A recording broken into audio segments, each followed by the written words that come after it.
Hello po mga kasisan bro! Ayan po, magluluto po ang sis nyo ng ukoy na pasayan. Ayan po, masarap po ito mga kasisan bro. At syempre ito na po yung ating mga ingredients. Inihalo ko na po silang lahat tulad po ng ating harina, pasayan, at ang ating cornstarch po, pamintang durog, sibuyas, bawang, at ang itlog. At syempre yung ating seasoning na magic. At syempre yung ating asin po mga kasisan bro, huwag kalimutan. At ito na nga po, ipipreto na po natin yung ating ukoy na pasayan.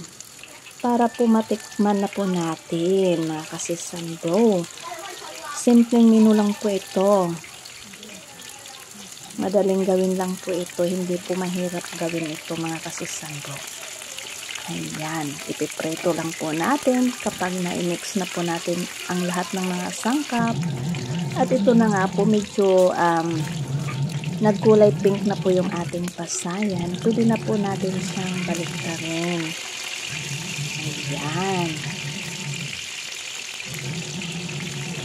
I'm sure po magugustuhan po ito ng mga bata. Lalo na po kapag medyo malutong po siya. Nako, sigurado babalik-balikan ito ng mga bata. Ayan, medyo okay na po ito mga kasisan bro. Pwede na po natin hanguin para po yung iba ay mapiprito po natin. Ayan, o diba? Masarap din po ito papakin.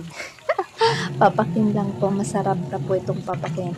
Lalo na po kapag mayroon po tayong sausawan na suka na may kunting kunting bawang, tapos mayroon pong sili. Nako, I'm sure mauubos ang ukoy na shrimp. Yan, o diba? Napakadali lang po talaga nitong lutuin. Yan.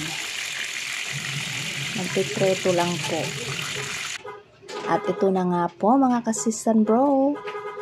Ready na. Ayan, mayroon na pong sausawan. O diba? Samahan niyo po ako sa aking almusal mga kasisan bro. Ayan po, maraming salamat po sa mga suporta ninyo, sa mga kapwa kong digital creator, sa lahat po ng followers, friends, family, sa mga railers po. Maraming salamat po sa mga nakakapanood ng aking video. Ingat po tayo palagi and God bless po.